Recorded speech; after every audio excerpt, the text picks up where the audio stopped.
Welcome back. On February 27, Nigeria confirmed its first case of the coronavirus in Lagos State.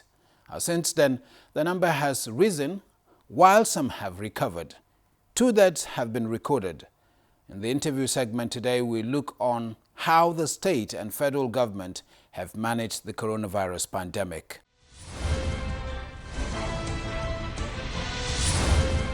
Mr. Abubakar Kende, thank you so much for joining us on Dateline Abuja.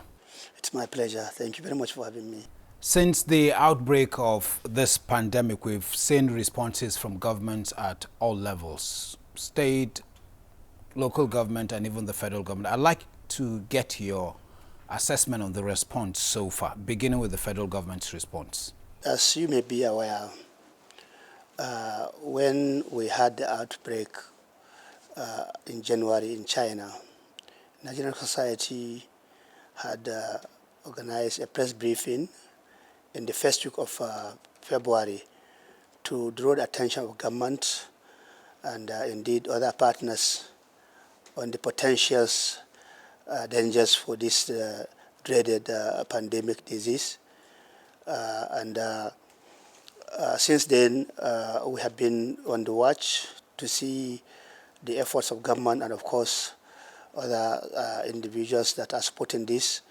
And not until when we had the record of the case in Lagos, in March, before we get to have full kind of enforcement, or what do I call it, rollout of government machinery. So at the beginning, after your call, you didn't get the kind of response you expected? Precisely. It was a little delayed, a little late than what we had anticipated.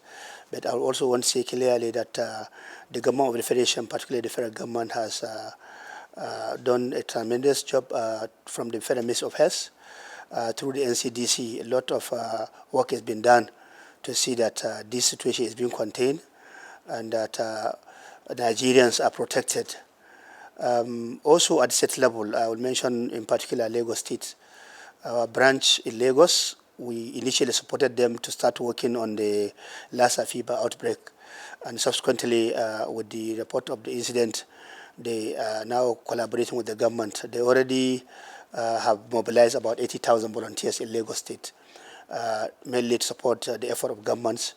And I can say clearly that the information we are receiving from our branch in Lagos, Lagos State is doing quite a lot, although they also have support from the federal government on the intervention. And we are optimistic that with the measures the federal government has taken now, that this can be addressed squarely.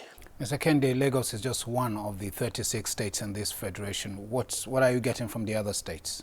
Well, I think other states such as also Abuja, what is happening here in Abuja with the directives from the President and Commander-in-Chief, and also what is going on in Ogun State, also Ekiti State. I mean, there are currently 11 states, I think, that are affected, with Abuja making 12 places that have been affected. I think in all those states, I will mention, even some states that have not recorded cases such as Kano, Maiduguri, Kebbi, and we have records of governments actually making every effort to ensure that this situation is being properly checked in before. In those states. So our branches, as you are aware, we have branch in every state of the federation, and also we have a division in every local government, the 774. So our teams are actually working closely with the government partners as far as our role is concerned, to serve as auxiliaries of the government in line with the mandate that we have been given by the Constitution of the federal government, to support them in addressing issues related to disaster and humanitarian kind of challenges. So I would say currently most of the states that are affected have taken very significant efforts to complement the role the federal government is leading in addressing the situation.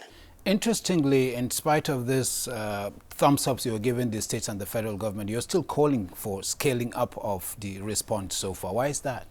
Well, the demand for this pandemic is actually beyond the government alone.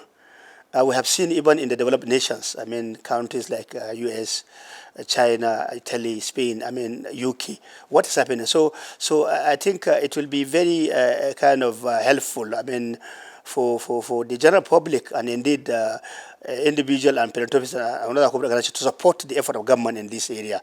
It will be completely, very difficult for government alone to run to run alone in controlling this situation. We have seen what's happening. We are in touch with our sister national societies in Italy, in Iran, in China.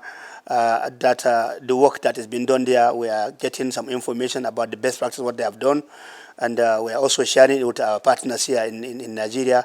So I think it is very much critical for other sectors, not just government actors, other actors, civil society organizations, CBOs, religious institutions, to really support the effort of government in controlling this situation. So I would say the resources may not be all that available to government alone to really handle the situation. So we need the support of other partners in supporting in containing the situation. You have personnel who are involved in this process and all over the globe. What response are you getting from them? Let's narrow down to Nigeria now. Okay, what we are doing now, the Center we are collaborating with the National Center for Disease Control, NCDC, who is actually the lead agency, government agency in testing all those who are affected with this infection. And subsequently, the details of the contact by such individuals are taken, and then a follow-up to those contacts is being undertaken to see that they are also being protected, they are also being identified, so they also protect others that probably they are likely going to interact with. So the situation here is that one of the challenges we have is actually, I mentioned about the logistics and also the commitment of people. People be able to really come forward to mention that this is the situation. Even some of the addresses also of people to be located, this is what has happened and this is where they are. So it is very critical.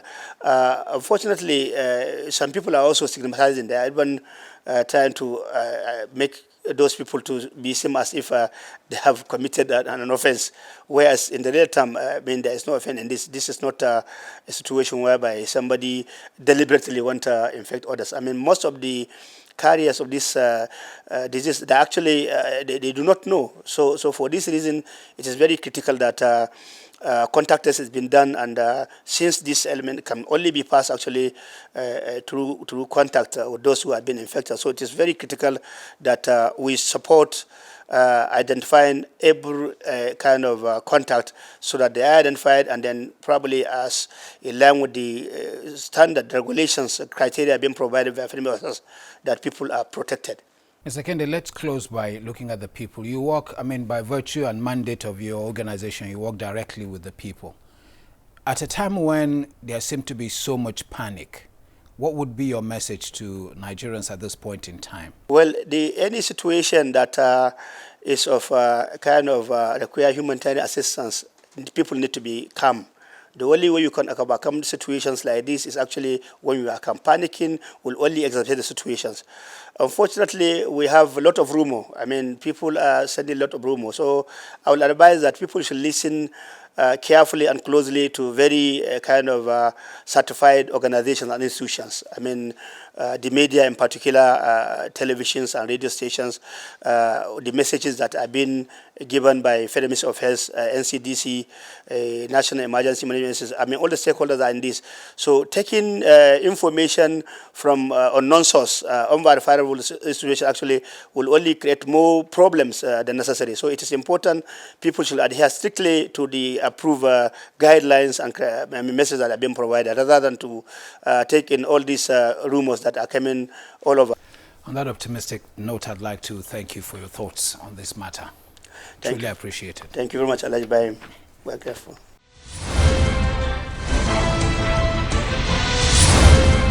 Thanks for staying with us. I have a mail here from Olufunsho Adekunle, in which he says lockdown or social distancing is going to be very difficult to enforce in Nigeria.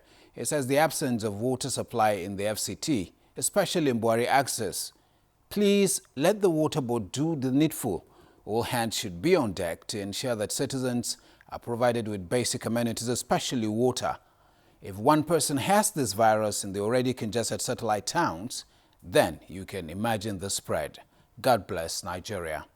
I'd like to thank you, Olufunsho, as well as thank you all for watching this week's episode of Dateline Abuja. Let's continue the conversations online through the email address and Twitter handle on your screens. Also, be sure to share anything happening within your locality with us.